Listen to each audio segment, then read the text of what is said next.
আমি এখানে আপনাদের সঙ্গীতটা শুনছিলাম। এর আগেও গান্ধীজিরা আমাকে অনুরোধ করেছে, ওইখানে ওই দিবসটা পালন করা হয়েছে, তো সেখানেও ছিলাম। তো আপনাদের বিএলএস সংগঠনের সঙ্গে আমি জড়িত খুব একটা না, তবে এখানকার যারা সংগঠন করেন আপনাদের সবাইকে চিনি, আপনারা। তো সঙ্গীতটা শুনছিলাম, এই সঙ্গীতের মধ্যে যেটা বুঝতে পারলাম যে এই সংগঠন করার অর্থ হচ্ছে জনগণের সেবা করা, মানব সেবা।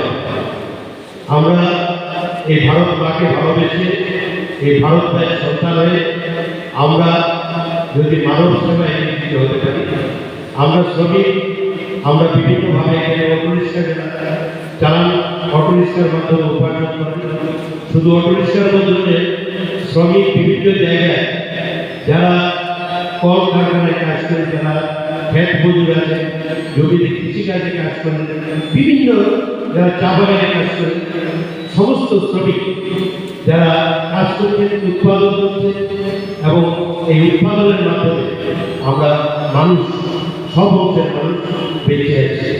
তো মানব সেবার জন্য আপনাদের সন্ধান, এই অর্থটা আমি বুঝতে পেরেছি। আমি আশা করব এই সন্ধানের মধ্য দিয়ে, মানব সেবার মধ্য দিয়ে আপনারা আপনাদের জীবন অতিবাহিত করবেন এবং মানবের জন্য, মানুষের জন্য কাজ করবেন। এবং আমাদের যে লক্ষ্য, এই ভারতবর্ষকে আমরা পৃথিবীর মধ্যে শ্রেষ্ঠ জায়গায় নিয়ে যাওয়া, সকল শ্রেণীর মানুষ, সকল অংশের মানুষ আমরা একত্রিত হয়ে সেটাকে আমাদের যে প্রধানমন্ত্রী এবং আমাদের যে সরকার আছে তার মাধ্যমে সারা পৃথিবীতে কিছু কিছু জায়গায় আমরা সাকসেস হয়ে আরও বেশি করে সারা পৃথিবীতে কোনো এক সময় এই ভারতবর্ষ পৃথিবীর শ্রেষ্ঠ দেশ হিসেবে পরিচিতি ছিল, এবং আমরা ভারতবর্ষে সেই শ্রেষ্ঠ যে সেবা, জগৎ সেবার শ্রেষ্ঠ আমরা যাব, এই উদ্দেশ্য নিয়ে আমরা কাজ করছি।